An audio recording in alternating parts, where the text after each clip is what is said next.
Hi, it's Jesse Zeman, Executive Director, BC Wildlife Federation. Member update for the second week of November. Winter's finally here. We went straight from drought and unbelievably hot temperatures right into, it's probably around -10 here, and a pile of snow, which is a good thing. Finally getting some precipitation on the coast and in the mountains, which will help let some of these fish, some of these salmon move on to spawning beds and up the creeks that have been so dry. So it's kind of nice to see things for our folks to start thinking about for next spring's convention and AGM. Tied to that is the resolution process and our awards. So if you have an application or you're looking to put a resolution into the BCWF, make sure that's in by the end of December.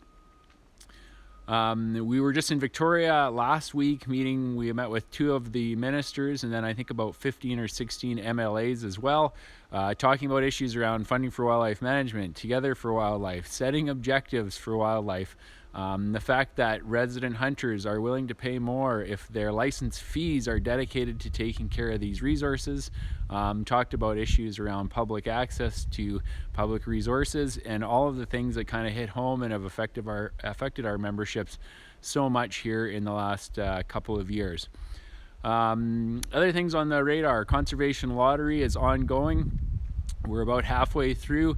The 50-50 and the conservation lottery, I think, are grossed at 360,000, something like that. So we appreciate all the donations. Anybody who wants to participate, we've got some phenomenal prizes this year, and the money is going to go back into a number of our youth projects and on the ground conservation and stewardship activities, such as our wetlands work and our controlled burns. So this is money well spent on your end.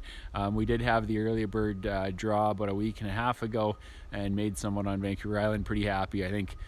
The last piece is now that there's snow, there's actually a ton of snow in the interior. There are places that have over 3 feet in the mountains. So anybody who's planning on heading out hunting right around now, make sure you take chains, shovel, that you're extremely well prepared. Hearing a lot about people getting stuck and having to deal with this much snow is really unusual for this early in November. So make sure that you're extremely well prepared. People know where you're going, and just in case something goes sideways. And then the last piece around that, definitely seeing some pictures on social media. Lots of people that have been out successfully hunting moose and elk and deer and a number of other species. The big thing to keep in mind is that when we put pictures up on social media, we're not only talking to people who hunt and fish, we're also talking to non-hunters and anglers, and they don't really understand what a picture means to a hunter or all the things that went in behind it. So please make sure that when you're talking to people who are non-hunters, that you're putting the whole story out in terms of what hunting means to you, how much time went into it, the activities that precede and proceed it, and kind of talk about the whole activity of hunting. People don't necessarily just understand the picture of an animal that you harvested, but when you talk about the entire experience and all the things that go into it and the things that you get out of it, that's much more relatable to the non-hunting and non-angling public. That's it for this week. Hope everyone is out enjoying the snow or has plans to enjoy the snow, and we'll catch up with you in 2 weeks. Thanks.